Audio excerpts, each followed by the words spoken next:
Oke lah Kimai, welcome back di channel Vijinti. Nah, kali ini kita akan melanjutkan pembahasan dari manga Mato Seihei chapter keempat sampai kelimanya. Baiklah, seperti biasa, sebelum lanjut ke pembahasannya, aku mau ngingatin kalian lah Kimai, untuk subrek channel kecil kita ini kalau kalian suka dengan konten-konten pembahasan kami.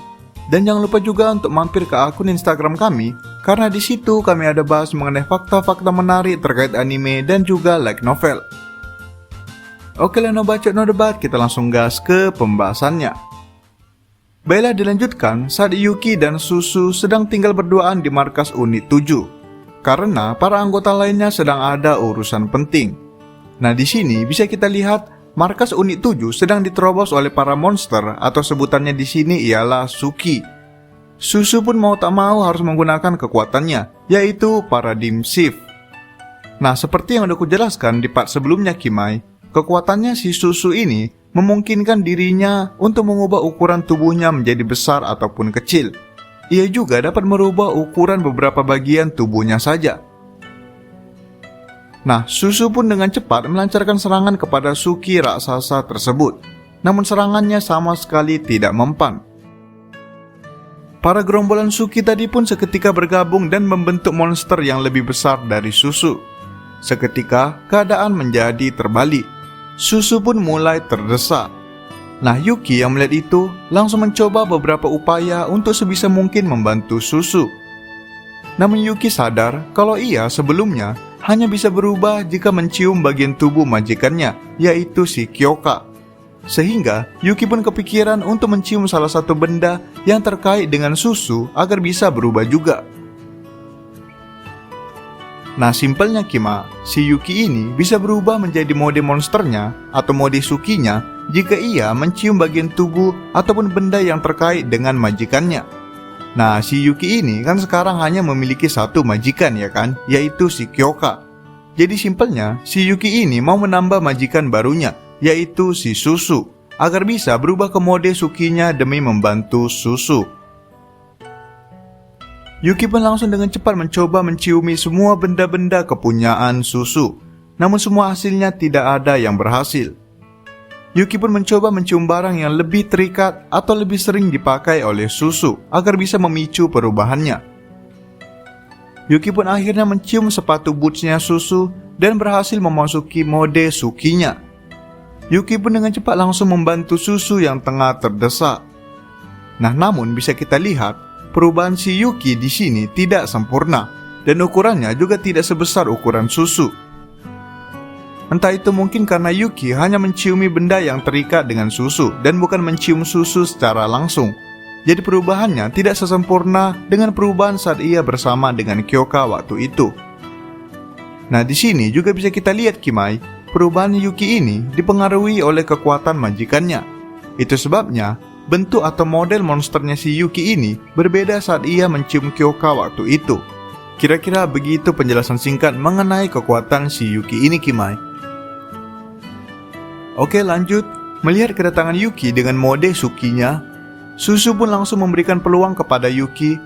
Dan dengan one hit saja, Yuki berhasil menghancurkan Suki besar tersebut.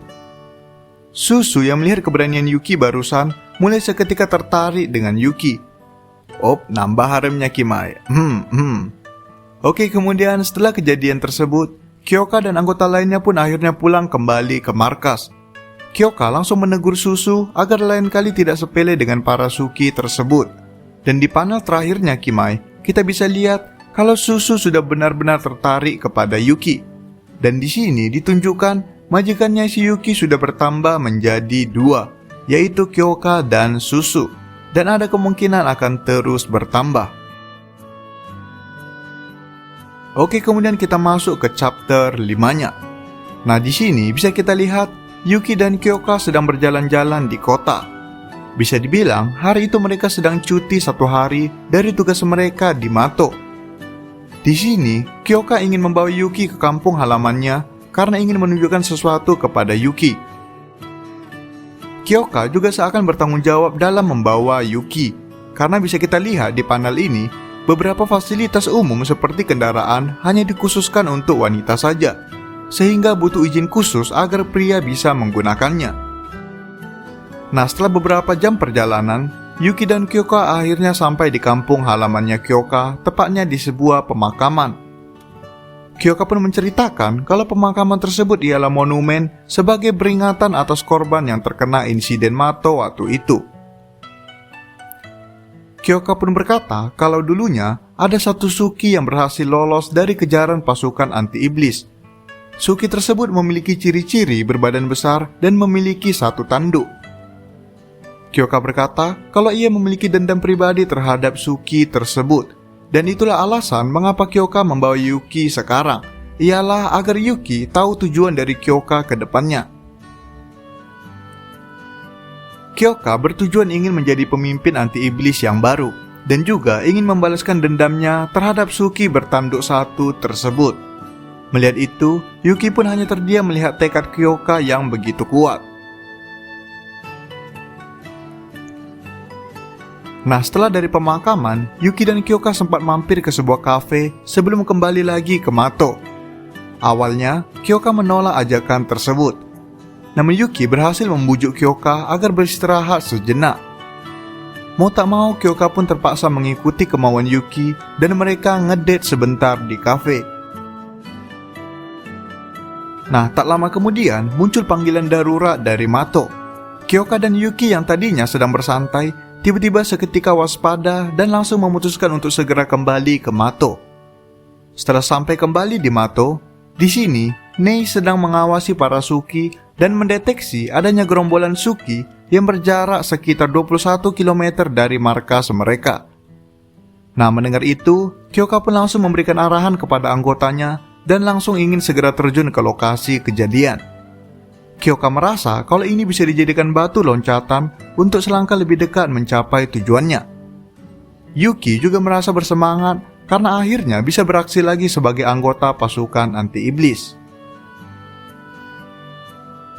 Nah, di panel terakhir chapter 5-nya ini Kimai, bisa kita lihat kalau ada sesosok perempuan yang bisa dibilang setengah manusia dan juga setengah Suki yang sedang duduk di atas seekor Suki raksasa bertanduk satu. Yang dimana tadi kalau kalian ingat, Kyoka sempat menceritakan kalau ia sedang mengincar Suki bertanduk satu juga.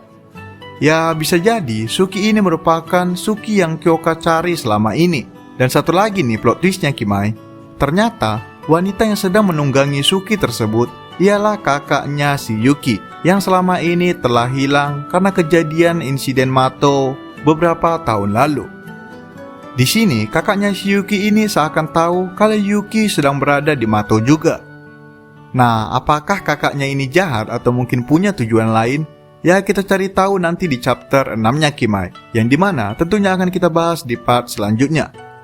So, sekian dulu untuk pembahasan chapter 4 dan 5-nya. Nah, menurutku Kimai, dua chapter ini cukup menarik lah, karena terdapat cukup banyak plot twist seperti munculnya kakaknya si Yuki yang telah lama hilang. Kemudian juga identitas Suki yang selama ini Kyoka incar. Dan juga diketahui fakta menarik mengenai kekuatan Yuki, yang dimana perubahannya bergantung kepada kekuatan majikannya. Jadi ya, semakin kuat majikannya, harusnya kekuatan si Yuki juga semakin kuat. Dan juga jika kekuatan majikannya bisa terbang, otomatis perubahannya si Yuki juga pasti identik dengan terbang. Entah itu dia bisa punya sayap atau sebagainya. Itu makanya di chapter 4-nya tadi, perubahan si Yuki mirip dengan kekuatannya si Susu, yaitu bisa mengatur ukuran tubuhnya menjadi besar atau kecil. So ya, ini cukup menarik lah ke depannya. Kalian juga pasti penasaran lah ya kan, kayak mana aja nanti perubahan mode Sukinya si Yuki ini. So, jangan main jauh-jauh, tetap di channel ini, dan jangan lupa like, comment, subscribe, and goodbye.